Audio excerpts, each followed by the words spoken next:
So hi there, welcome to our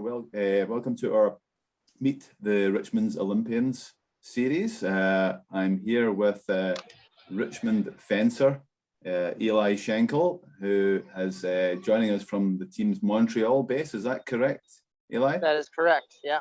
Excellent. How's the weather in Montreal? Well, today it's I don't know, a bit overcast, but it's actually pretty nice. Can't really complain. Yeah. It's been pretty hot. Yeah. It's been. I would say it's probably a lot better than out in BC right now. Yeah. But yeah, it's been pretty nice. And then for those who don't know, Eli he owns and operates S-class fencing in Richmond with his brother Joseph, and he has been fencing since the age of 10. He is a native of California and has competed at 4 world championships. So Eli, maybe tell us how you got into fencing. Why? I think like many fencers, I had tried a bunch of activities like piano and tennis and just a bunch of different like team sports and like baseball, things like that. Started doing taekwondo, but nothing really, I guess, resonated quite the way that fencing did. I actually got into fencing itself completely by chance because I happened to be walking by a fencing club as my mom was telling my brother and I, like, oh, you're getting out of shape. You need to start doing an extracurricular in order to get into a university. So my brother and I saw this facility. We saw the kind of weird location. Like there were like metal strips on the ground, like the playing field. So and a bunch of wires on the ceiling. So we were like, oh, I wonder what kind of a room this is. And then we saw that it was a fencing club, gave it a shot. And at the time, fencing wasn't the type of thing where it wasn't an activity that you could just pick up a sword first day. It was like you had to spend at least a couple weeks learning the movement first. So when we were presented with this challenge of like, oh, you guys aren't even ready to try the thing yet, we kind of took that as like, oh, this must be really cool. So then we stuck with it, and we've been fencing ever since. And I understand in the last year or two, maybe you have made quite a few sacrifices to get onto Team Canada. Is that correct? Yeah, I would say so. I would say it's really difficult to play the who has sacrificed the most game, especially during COVID. But I know that I've had to do some traveling that I was initially very, very opposed to over the course of the pandemic. I haven't been able to see my parents in over a year at this point. Wow. My brother even longer.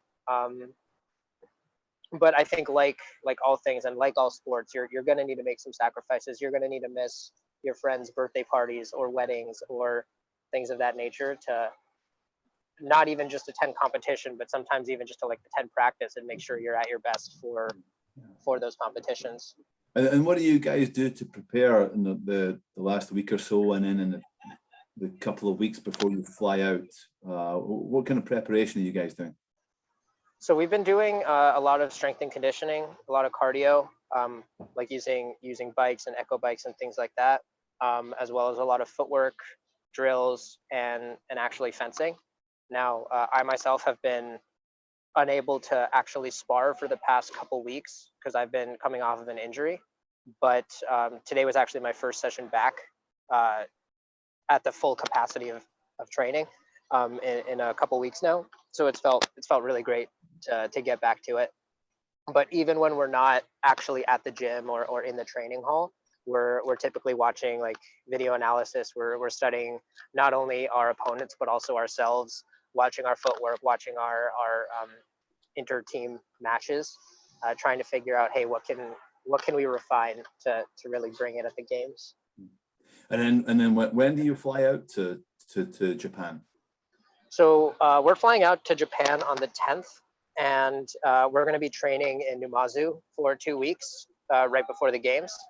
And yeah, that'll be our final training camp before actually competing on, I believe it's the 26th.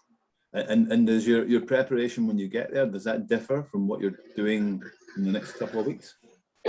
Well, we're not going to have, especially Numazu, we're not going to have access to the full training facility that we have here. Also, sorry, pardon the noise if there's anything in the background. But it's actually not, aside from not having the full like lifting facility, it's going to be pretty similar. We're going to be doing a lot of sparring with each other, as well as a lot of like private lessons with the national team coach. And yeah. And then on event days itself, then what do you do? Do you just prepare normally, or do you do something specific on event days? I personally just prepare myself normally. I think it was Michael Jordan that famously said, like, it's not what he does differently at competitions that makes him so good, it's what he does the same.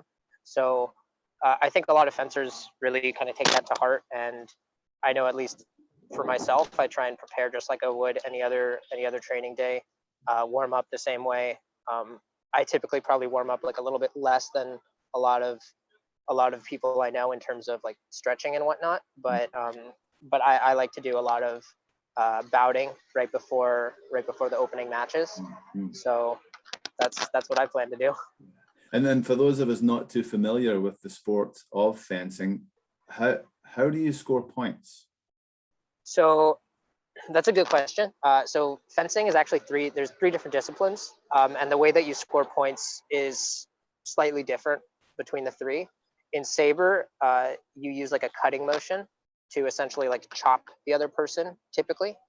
And it's governed by these rules called right of way, which basically determine who gets the point, because only one person can score at a time. Foil, which is the one that I do, is the same in that it's scored through right of way, so only one person can score, except you need a hit with a stabbing motion or a thrusting motion. And within the past several generations, there's been an introduction to this new move. People actually found out you can flick the blade, meaning you can whip the blade so it can bend around someone's back to hit them, or things like that. That's kind of like the slam dunk in fencing.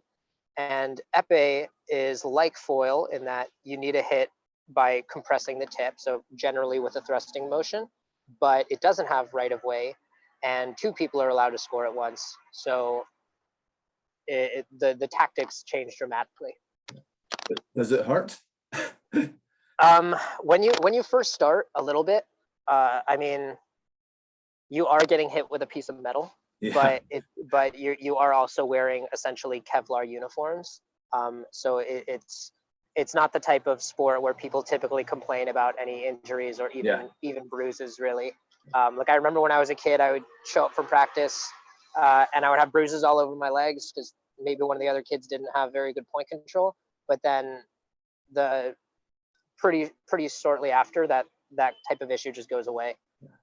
And how do you rate Canada's chances? Do we have a chance of getting anywhere near a podium, or?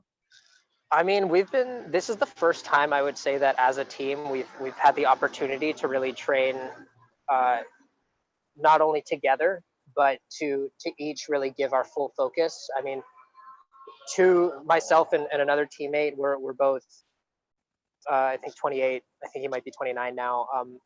But we've been on the team. We're like the team veterans that have been doing it for a while, and we have people who are newer to the team that have had some, let's say, distractions like school. But this is the first time that I think all of us have really been able to give the sport our maximum attention. So I think we do have a shot at some good results. Nice. And then when and where are you competing? What date should people look out for?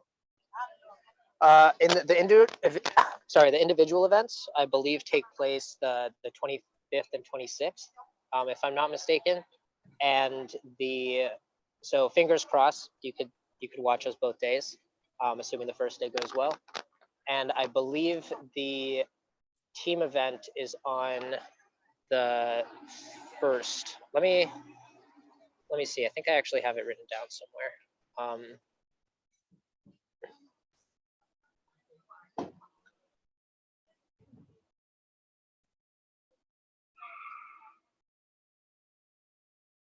Yeah, so the team event is on the 1st of August. Okay. And I think that'll be one of the more fun ones, because you can really see kind of what it's all about. The team event, instead of just having like a bunch of people kind of going crazy at the same time, it's a relay. So like the first match, nice. so it's still a duel, but it's the first match is up to 5. Then the second match continues up to 10. The third match continues to 15, all the way to 45, unless time expires before then. So yeah, that should be a fun time. Excellent, excellent. Well, listen, thanks very much for your time, Eli. I will let you get back to your Portuguese sandwich or whatever it is you've got going there. Thank you. On behalf of everyone at the Richmond News and on behalf of our readers, we wish you the best of luck. Well, thank you so much. It's been a pleasure being on the program.